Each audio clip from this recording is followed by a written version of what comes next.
बिस्मिल्लाहिर्रहमानिर्रहीम। खातिन हज़रात, अख्तर अब्बास का सलाम पहुँचे। आज का अहम मसला टीनेजर बच्चों से कैसे बात की जाए। आमतौर पे माएँ ये शिकायत करती हैं, चूँकि अब्बों को बेचारों को तो उनसे बात करने का मौका ही कम मिलता है और आएंगे भी तो मुंह बसूर के बैठे रहेंगे, मोबाइल देखते रहेंगे, टीवी देखते रहेंगे। तो अपने बच्चों को वो बहुत बॉदर नहीं कर रहे होते, चूँकि उनके कीमती होने का या उनके ताल्लुक़ को बहुत ज़्यादा कीमती होने का उनको एहसास नहीं होता। बच्चे उनके सामने पल रहे होते हैं और बढ़ रहे होते हैं और उनकी ख़राबी या बेहतरी का उन्हें बहुत ज़्यादा अंदाज़ा भी नहीं होता। ये काम माएँ हैं जिनको इल्म होता है कि उनकी बेटी और बेटा जो टीन एज में शामिल हो रहा है, बड़ा हो रहा है, वो किस तौर पे ग्रो कर रहा है। ये वो वक्त होता है जब या तो बच्चा माँ और बाप से दूर होता जाता है, और अगर इस लम्हे इस वक्त को संभाल लिया जाए और इसे हिकमत से और दानिश से डिज़ाइन कर लिया जाए तो यकीन मानिए ये दुनिया की सबसे कीमती मता जिसके लिए हम जीते हैं। क्योंकि जब हम खुद बड़े हो जाते हैं तो फिर सारी ज़िंदगी, सारी आमदन, सारी खुशियाँ, सारे दुख और सुख हम अपने बच्चों से जोड़ लेते हैं। और वही बच्चे जब हमसे मोहब्बत नहीं करते या हमको फॉलो नहीं करते तो आम तौर पर बहुत तकलीफ़ होती है। ये टीवी ड्रामे देख देख के और फिल्में देख देख के बहुत सी बच्चियाँ जो 9वीं 10वीं में और फर्स्ट ईयर सेकेंड ईयर में होती हैं, समटाइम जब ज़रा नाराज़ होती हैं अपने माँ बाप से, माँ से ख़ास तौर पे, तो वो बड़े आराम से कह देती हैं आई नीड प्राइवेसी और ममा प्लीज़ मुझे अकेला छोड़ दें।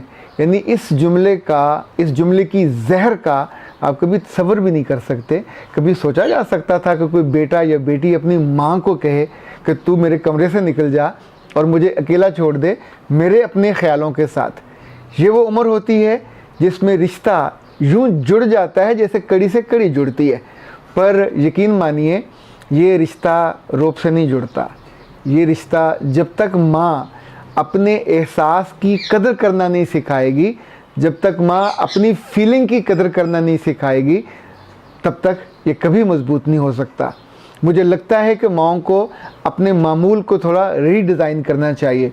जब बच्चे स्कूल से या कॉलेज से आते हैं तो माएँ आमतौर पे उस वक्त उनके लिए खाना बना रही होती हैं और खाना बनाने में मगन, बच्चे ने आके सलाम किया, बच्ची ने सलाम किया और उसने उसी बेध्यानी में जवाब दिया और ख़त्म हो गए। Don't do that. फ़ौरी तौर पे जो आपको करना चाहिए, एक अपना मामूल बदलिए। जब बच्चा या बच्ची आए उसको अपने लम्स दीजिए, उसके ग्रीट कीजिए, उसे सीने से लगाइए, उसे प्यार कीजिए और आपकी आंखों में मोहब्बत भर कर उसे खुशामदीद कहिए।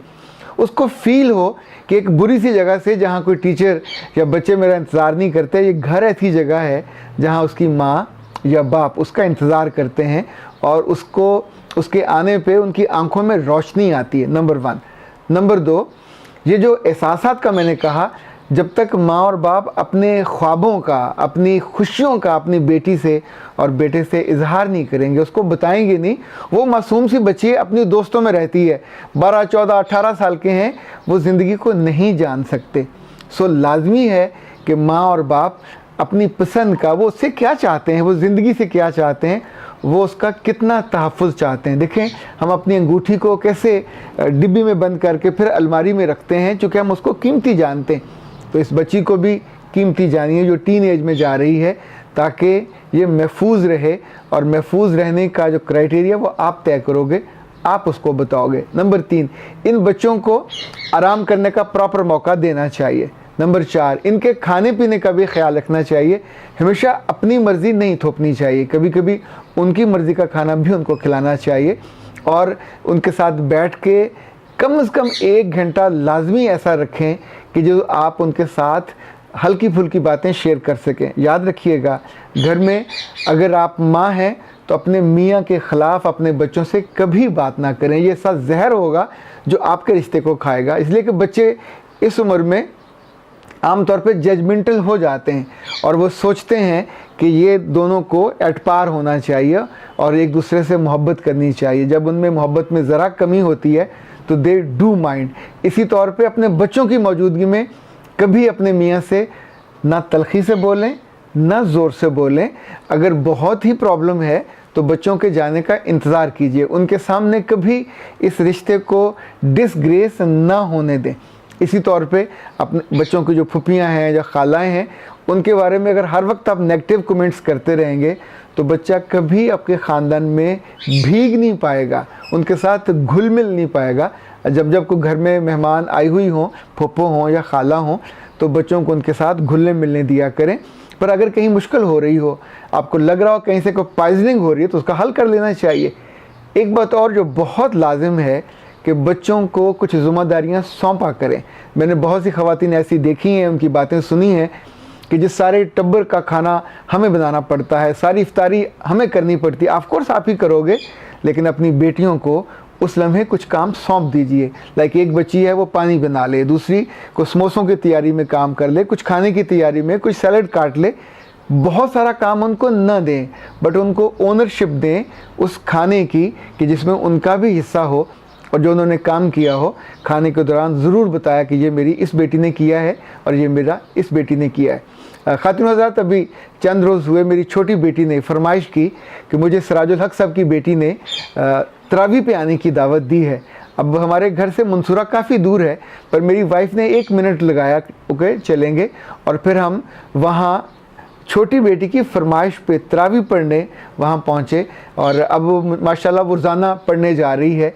पर वो जो एक उसकी खुशी है कि उसकी बात को मान लिया गया।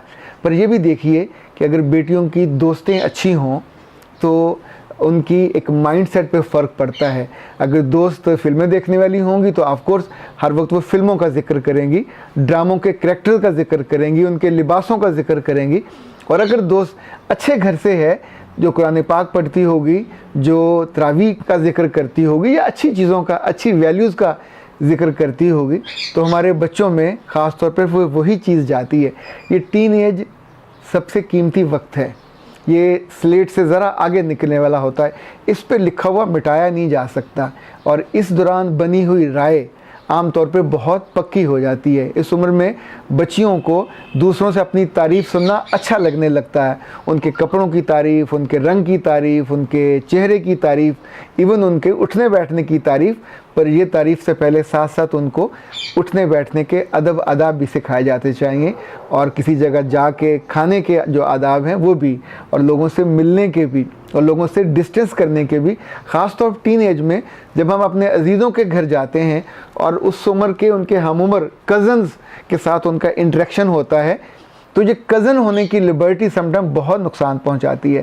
सो अपनी बेटियों को ये बताना चाहिए कि बेशक वो कज़न है, आपके भाइयों जैसे हैं, पर एक डिस्टेंस के साथ, उनके साथ टच नहीं होना, उनके साथ अपने जो थोड़ा डिस्टेंस रखना है, बात करते हुए भी एक लज्जा और लिहाज रहना चाहिए।